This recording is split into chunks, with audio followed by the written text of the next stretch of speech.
बिस्मिल्लाहिर्रहमानिर्रहीम। अस्सलाम वालेकुम। आप देख रहे हैं यूट्यूब चैनल आम सी बातें।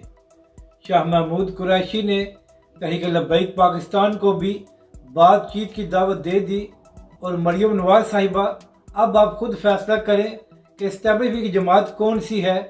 इस वीडियो में हम इसी के मुतालिक बात करेंगे। नाज़रीन कराम, आज सुप्रीम कोर्ट ने फैसला दे दिया है कि पंजाब में 14 मई को इंतखाबात होंगे। इसके बाद बड़े बड़े तजियाकार यही बात कर रहे हैं कि अब हुकूमत के लिए मुमकिन नहीं है कि वो इंतखाबात से भाग सके और अब 14 मई को ही पंजाब में इंतखाबात होंगे।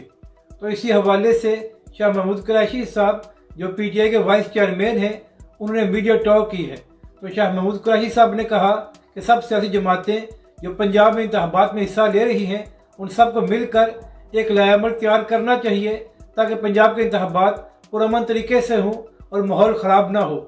इसके साथ साथ शाह महमूद कुरैशी ने कहा कि हम तहरीक लब्बैक पाकिस्तान समेत तमाम सियासी जमातों को दावत देते हैं कि वो आकर बातचीत करें ताकि पंजाब के इंतखाबात पुरअमन तरीके से हों। नाज़रीन कराम, यहाँ पर अहम बात यह है कि यही PTI कहा करती थी कि हम तहरीक लब्बैक पाकिस्तान को ख़त्म करेंगे और अब ये लोग पाकिस्तान में सियासत नहीं कर सकते।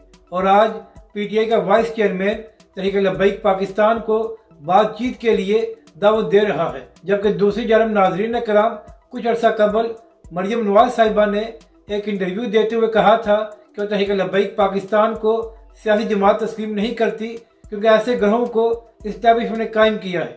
तो मरियम नवाज साहिबा अर्ज ये करनी है कि तहरीक लब्बैक पाकिस्तान और अल्लामा साद हुसैन रिजवी तो पंजाब के इंतखाबात के लिए तैयार हैं और तहरीक लब्बैक पाकिस्तान भरपूर अंदाज में इंतखाबात में हिस्सा ले रही है, मगर आपकी नून लीग इंतखाबात से भाग रही है और आप पूरी कोशिश कर रहे हैं कि किसी न किसी तरह पंजाब के इंतखाबात ना हों।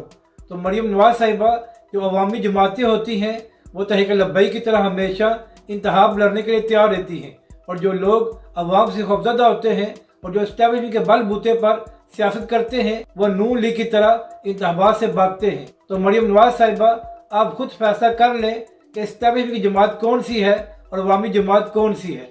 अपनी राय का ज़रूर इज़हार करें कि आपको ये वीडियो कैसी लगी और हमारे इस चैनल को भी सब्सक्राइब करें।